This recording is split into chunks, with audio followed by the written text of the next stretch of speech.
بسم اللہ الرحمن الرحیم۔ محترم ناظرین کرام، السلام علیکم ورحمۃ اللہ وبرکاتہ۔ عربی سیکھنے کے لیے جن علوم و فنون کی ضرورت ہوتی ہے ان میں سے ایک اہم علم، ایک بنیادی علم، علم نحو بھی ہے۔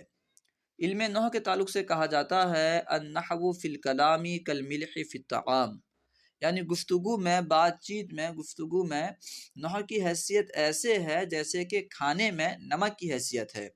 آپ کھانے میں چاہے سب کچھ ڈال دیں، اگر نمک نہ ڈالیں تو کھانے کا ذائقہ نہیں ہوگا۔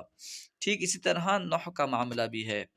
علم نحو کے ذریعے سے ہم صحیح طرح عربی پڑھ سکتے ہیں، عربی سمجھ سکتے ہیں۔ اگر نحو نہیں پڑھیں گے تو بہت ساری لفظی غلطیاں ہوں گی، اور عربی میں جو ہے ایک حرکت بدلنے سے معنی چینج ہو جاتا ہے۔ اگر ہم نحو نہیں پڑھیں گے تو جا بجا جو ہے غلطیاں کریں گے۔ اس لیے عربی سیکھنے کے لیے علم نحو سیکھنا بہت ضروری ہے۔ اسی وجہ سے آج ہم انشاءاللہ عز و جل اساس الصرف، اساس النحو، علم نحو کی کتاب جو ہے اساس النحو، یہ شروع کریں گے تاکہ ہم صحیح طرح علم نحو سمجھ سکیں اور اس کا اجرا کر کے عربی ہم پڑھنے میں ماہر ہو جائیں، عربی درست پڑھنا سیکھ جائیں، عربی پڑھ کے اس کا ترجمہ کرنا سیکھ جائیں۔ خیر، آئیے پہلا سبق پڑھتے ہیں، شروع کرتے ہیں۔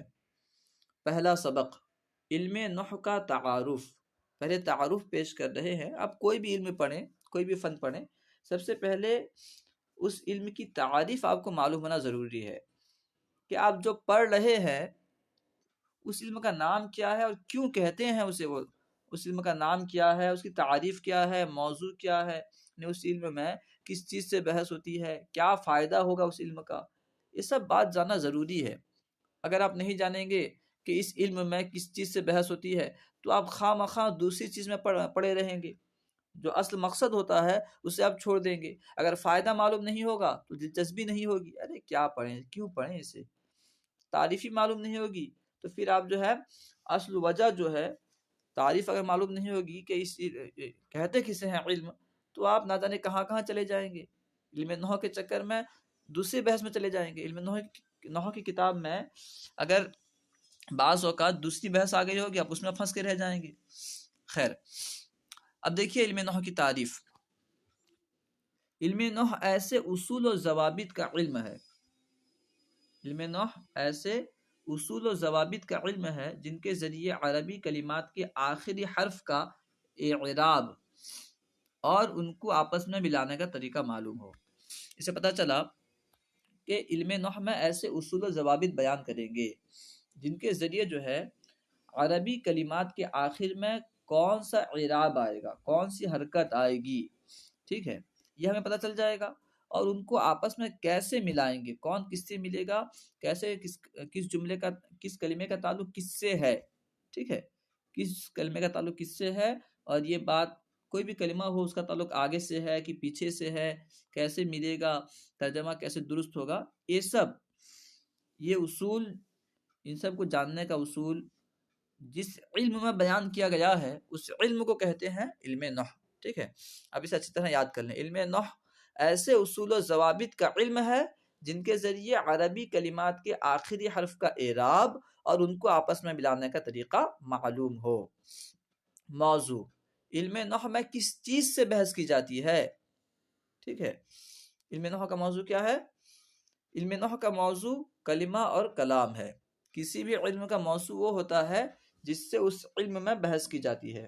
جیسے علم طب کا موضوع کیا ہے؟ بدن انسان، انسانی بدن، کیونکہ علم طب میں انسان کے بدن سے بحث کی جاتی ہے کہ انسان کا بدن صحیح ہے یا کوئی بیماری ہے، یعنی اصل جو مدعا ہے جس سے بحث کی جاتی ہے، جس سے وہ ہے انسان کا بدن۔ اور علم نحو میں جو بحث کی جاتی ہے وہ کلمہ اور کلام ہے۔ کوئی بھی کلمہ ہے، اس کے آخر میں کون سا اعراب آئے گا، اور یہ کلام ہے یہ کیسے ملے گا، کون سا کلام ہے، کیا ہے، اس سے جو ہے بحث کی جاتی ہے، ٹھیک ہے۔ غرض، یعنی علم نحو کیوں پڑھتے ہیں، ٹھیک ہے، علم نحو پڑھنے کی غرض کیا ہے؟ عربی زبان پڑھنے، لکھنے اور بولنے میں اعرابی غلطی سے بچنا۔ ہم جب عربی پڑھیں یا بولیں یا لکھیں، ہم سے اعرابی غلطی نہ ہو، اس لیے ہم علم نحو پڑھتے ہیں۔ اگر علم نحو نہیں سیکھیں گے، نہیں پڑھیں گے تو پھر اعرابی غلطیاں ہوں گی۔ فائدہ، عربی زبان کو صحیح سمجھنے کی صلاحیت پیدا ہونا۔ فائدہ کیا ہوگا؟ اگر ہم صحیح طرح پڑھیں گے تو اگر علم نحو ہم سیکھیں گے تو عربی صحیح طرح پڑھیں گے، جب عربی صحیح طرح پڑھیں گے تو ہمیں جو ہے صحیح مفہوم سمجھ میں آئے گا۔ جب ہم علم نحو نہیں جانتے ہوں گے تو پھر کہاں زبر کی جگہ ہم پیش پڑھیں گے، ضمہ دے کے پڑھیں گے، مفہوم کچھ کا کچھ سمجھ جائیں گے، ٹھیک ہے؟ تو یہ اس کا فائدہ ہے۔ سوال نمبر 1، علم نحو کسے کہتے ہیں؟ علم نحو ایسے اصول و ضوابط کا علم ہے جس میں کلمے کے آخری حرف کے اعراب اور ان کو آپس میں ملانے کا طریقہ بیان کیا گیا ہے، ٹھیک ہے؟ سوال نمبر 2، علم نحو کا موضوع، غرض اور فائدہ بیان کریں۔ علم نحو کا موضوع کلمہ اور کلام ہے۔ علم نحو کی غرض کیا ہے؟ علم نحو کی غرض یہ ہے کہ عربی بولنے، لکھنے اور پڑھنے میں لفظی غلطی سے بچیں، یہ علم نحو کی غرض ہے۔ فائدہ کیا ہے؟ کہ صحیح طرح عربی سمجھنے کی صلاحیت کا پیدا ہونا، ٹھیک ہے؟ بیان کیا گیا عربی زبان کو صحیح سمجھنے کی صلاحیت پیدا ہونا، یہ اس کا فائدہ ہے۔ سوال نمبر 3، درست جواب کا انتخاب کریں۔ یہاں پہ سوال ہے، اس میں درست جواب کیا ہے اسے منتخب کرنا ہے۔ علم نحو کا موضوع کیا ہے؟ علم نحو کا موضوع صرف کلمہ ہے یا کلام ہے یا پھر کلمہ اور کلام ہے؟ یہ لاسٹ والا جو ہے کلمہ اور کلام، یہ ہے علم نحو کا موضوع، اس لا کے یہاں بٹھانا ہے، ٹھیک ہے؟ امید ہے کہ آپ کو پوری بات سمجھ میں آ گئی ہوگی۔ یہ پہلا سبق تھا، انشاءاللہ عز و جل ہم دوسری ویڈیو میں دوسرا سبق پڑھیں گے۔ اللہ تعالیٰ کی بارگاہ میں دعا ہے کہ اللہ تعالیٰ ہمیں صحیح طرح عربی سمجھنے کی توفیق نصیب فرمائے۔ دعائے خیر میں ضرور اس فقیر کو یاد فرمائے۔ السلام علیکم ورحمۃ اللہ وبرکاتہ۔